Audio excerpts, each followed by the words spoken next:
You use it every single day. You panic when it goes down. You judge hotels, airports, and entire countries by it. Wi-Fi. 3 billion people connect to it daily. Over 18 billion devices rely on it right now. But here's the thing nobody talks about. Wi-Fi doesn't mean anything. It's not an acronym. It's not short for Wireless Fidelity. That's a myth.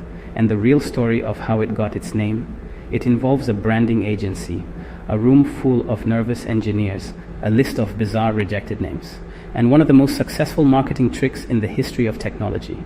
Buckle up.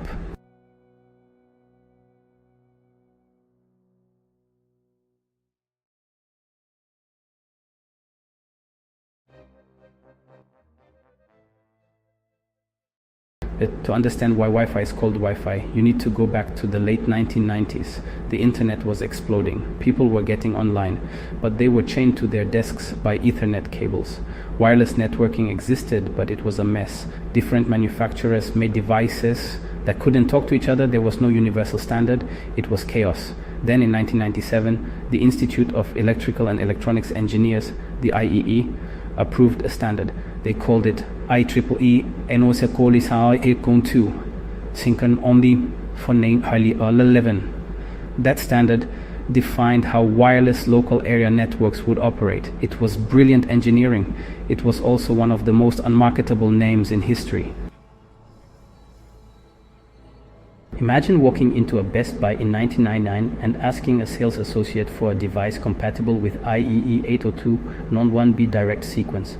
That's not a product name. That's a serial number on an industrial transformer.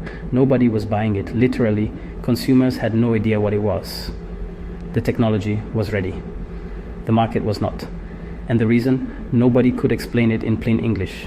In 1999, a group of 6 companies, including 3Com, Lucent, Nokia, Symbol Technologies, ALOHAnet, and Harris Semiconductor, Doha, came together to form an alliance. They called themselves the Wireless Ethernet Compatibility Alliance, or WECA. Their job was to certify that products from different companies actually work together. Their internal naming efforts. They produced Wireless Ethernet Compatibility Alliance. Not exactly a household phrase. They knew they had a branding problem, a massive one. The technology was going to change the world, if only someone could give it a name that people could actually remember. So WISA did something smart. They hired professionals. Through one of their board member companies, 3Com, they brought in Interbrand, one of the most elite branding firms on the planet. These are the people who named Prozac, they named Compaq, they named Imation and One World. When you need a word that doesn't exist yet but somehow feels like it's always existed, you call Interbrand. Interbrand went to work. They came back with 13 name candidates, and some of them were interesting. Skybridge, Torchlight, Flyover. Imagine asking for your Torchlight password at a coffee shop. Hey, what's your trans speed? No, just no. When the WECA board sat down to vote, the name that scored highest was actually Trapeze, right behind it. Tied for second. Prank Dragonfly, Hornet, and Wi-Fi. If that vote had gone differently, right now you'd be connecting your phone to a Trapeze network. You'd be asking the barista for the Dragonfly password. Think about that. But one man on the board saw something the others didn't. Belanger, a founding member of the Alliance, pushed hard for Wi-Fi. He wasn't the most popular voice in the room. He said publicly that Wi-Fi was not the popular choice among the board members. But he saw the genius of it. And what sealed the deal? The logo. Interbrand didn't just pitch a name, they pitched a visual identity. That now iconic yin-yang style logo, black and white, we on one side, Phi on the other, was so clean, so immediately recognizable that it helped push the name through. The logo won the argument, the name alone couldn't. On September 15th, 1999, in Atlanta, Georgia, the Wi-Fi brand was publicly launched. And from that day forward, IEEE 802.11b direct sequence was dead. Wi-Fi was born. Now here's where the story gets messy, and this is the part that most people get wrong. If you Google what does Wi-Fi stand for, right now you'll find millions of results confidently telling you it stands for Wireless Fidelity. The IEEE's own website said it. The US military believed it. Jeopardy used it as a clue. It's one of the most repeated tech facts in history, and it's completely wrong. Here's what actually happened. After the board chose Wi-Fi from Interbrand's list, some of the engineers on the board got nervous.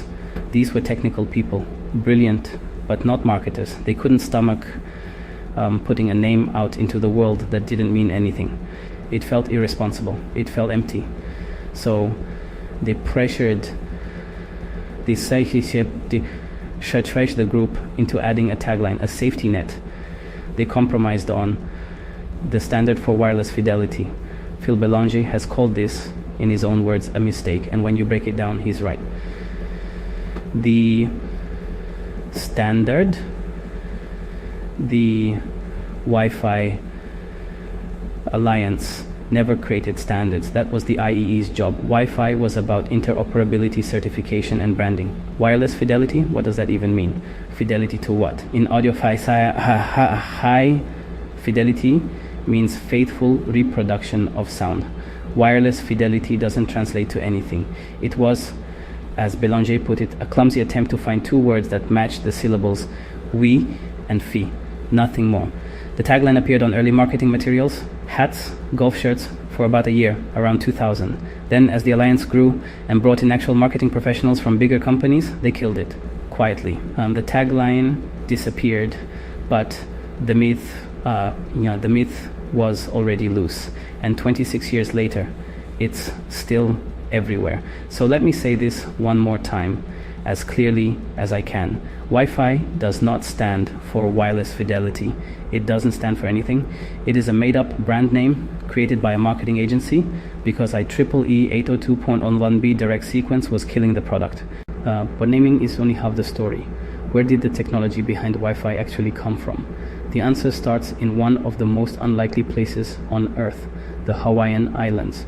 In 1971, at the University of Hawaii at Manoa, an electrical engineering professor named Norman Abramson and his team launched something extraordinary.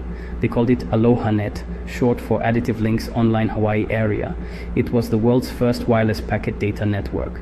Using UHF radio signals, ALOHAnet connected 7 computers across 4 Hawaiian islands. No wires, no cables, just radio waves and brilliant protocol design.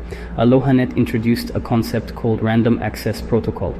The idea that multiple devices could share a single communication channel and sort out collisions on the fly. That concept is the direct ancestor of both Ethernet and Wi-Fi. Robert Metcalfe, the inventor of Ethernet, has explicitly credited ALOHAnet as his inspiration. Fast forward to 1985, the US Federal Communications Commission made a landmark ruling. They released the radio spectrum bands at 900 MHz, 2.4 GHz, and 5.8 GHz for unlicensed use. Anyone could use them, no license required. This was the opening of the floodgates. In 1991, NCR Corporation and AT&T invented a precursor technology called WaveLAN, intended for use in cashier systems. In the early 1990s, Australian scientist Dr. John O'Sullivan and his team at CSIRO were trying to detect signals from exploding mini black holes. They failed at finding black holes, but the signal processing technique they invented turned out to be an incredibly effective way to clean up wireless data transmission in environments with heavy interference. That technique became a foundational pattern for Wi-Fi technology. By 1997, the IEEE had the 802.11 standard approved. By 1999, Apple released the AirPort, the first mass consumer Wi-Fi router, bundled with the iBook laptop, and with the Wi-Fi brand launched that same year, the rocket was officially lit. Here's what I want you to take away from this. The technology behind Wi-Fi was invented by physicists, radio engineers, and computer scientists across decades in Hawaii, the Netherlands, Australia, and the United States.